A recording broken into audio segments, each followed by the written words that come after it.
Jadi yang namanya food estate, lahan pertanian itu program jangka panjang, Pak, ujar Gibran. Jadi tidak bisa dijudge sekali panen, 2 kali panen, 3 kali panen.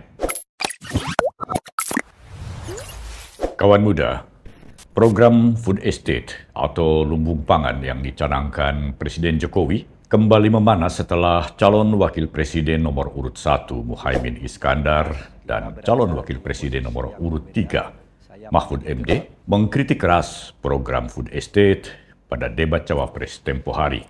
Ketika itu Muhaimin mengatakan bahwa pengadaan pangan nasional melalui food estate telah mengabaikan petani dan merugikan masyarakat adat, serta mengakibatkan konflik agraria dan merusak lingkungan. Oleh karenanya, kata Muhaimin, food estate harus dihentikan. Senada dengan Muhaimin, Mahfud MD yang pada saat debat masih menjabat Menko Polhukam, mengatakan bahwa food estate adalah program yang gagal dan merusak lingkungan, sehingga merugikan negara. Tidak berhenti sampai di acara debat.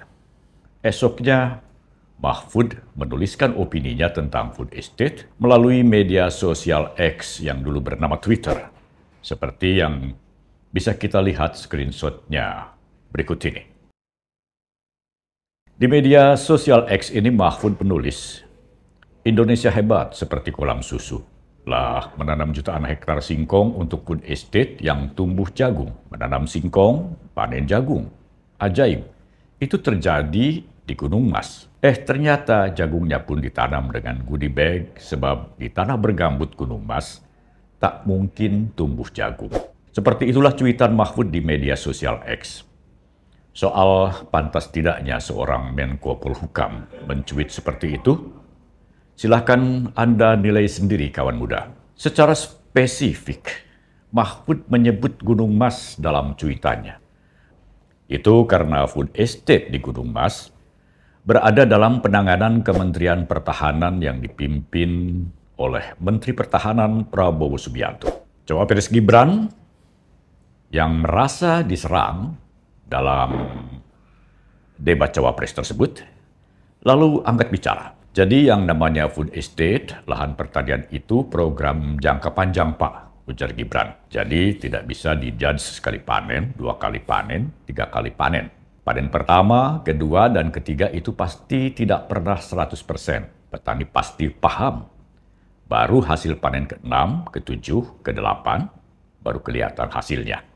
Lanjut Gibran. Pernyataan Gibran ini diperkuat oleh Menteri Pertanian Amran Sulaiman yang ikut mengomentari serangan Mahfud dan Muhaimin terhadap program food estate pada saat debat. Amran mengatakan food estate bukan proyek instan yang dapat diketahui hasilnya secara cepat. Lalu Amran pun menyebutkan sejumlah proyek food estate yang dianggap berhasil. Food estate di Kalimantan Tengah misalnya berhasil melakukan intensifikasi lahan hingga menghasilkan 5 ton padi per hektar, ujar Amran. Kemudian food estate di Sumba Tengah, Nusa Tenggara Timur menghasilkan panen jagung di atas lahan seluas 500 hektar. Lalu food estate di Kabupaten Sumbang Hasundutan, Sumatera Utara berhasil menggarap lahan seluas 418.029 hektar, dan food estate Wonosobo, Jawa Tengah berhasil menggarap lahan pertanian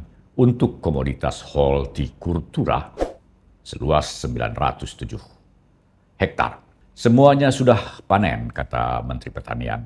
Amran Sulaiman juga menyebutkan food estate Gunung Mas juga sudah panen jagung seluas 10 hektar dan singkong seluas 3 hektar. Kita pantau terus lahan tersebut, ujar Amran. Sejumlah proyek food estate yang tengah dikerjakan di beberapa daerah juga berjalan sesuai target. Amran kembali menegaskan bahwa food estate bukan proyek instan. Tetapi kenyataannya, kata Amran, kita memiliki 10 juta hektar yang sebelumnya tidak dimanfaatkan untuk lahan pertanian dan kini sudah mulai digarap. Tetapi semuanya butuh proses, butuh teknologi agar menjadi lahan produktif. Amran juga mengingatkan bahwa pertanian bukan hanya untuk jadi bahan diskusi, namun harus dikerjakan, turun ke lapangan. Kemudian pihak istana juga angkat bicara menanggapi serangan Mahfud dan Caimin terhadap proyek food estate pada saat debat Cawapres. Koordinator Staf Khusus Presiden Ari Dwi Payana tidak menampik adanya kekurangan dalam proyek food estate. Namun evaluasi dan perbaikan terus dilakukan karena dalam implementasinya ada beberapa hal yang sifatnya kompleks dan perlu dilakukan penyempurnaan. Ari menjelaskan proyek food estate dilakukan untuk merespons situasi krisis pangan yang terjadi di berbagai belahan dunia pasca pandemi COVID-19. Sehingga Presiden Jokowi berinisiatif membuat lumbung pangan agar Indonesia tidak tergantung pada impor dari negara lain, khususnya ketika situasi harga pangan sedang melonjak tinggi. Kawan muda, jadi apa sebenarnya food estate itu? Sehingga menjadi isu yang kompak digoreng oleh kubu paslon 01 dan 03 untuk menyerang Presiden Jokowi dan sekaligus menyerang paslon 02 dalam kontestasi Pilpres 2024 ini. Kita akan membahasnya nanti pada program Kata Minmot berikutnya.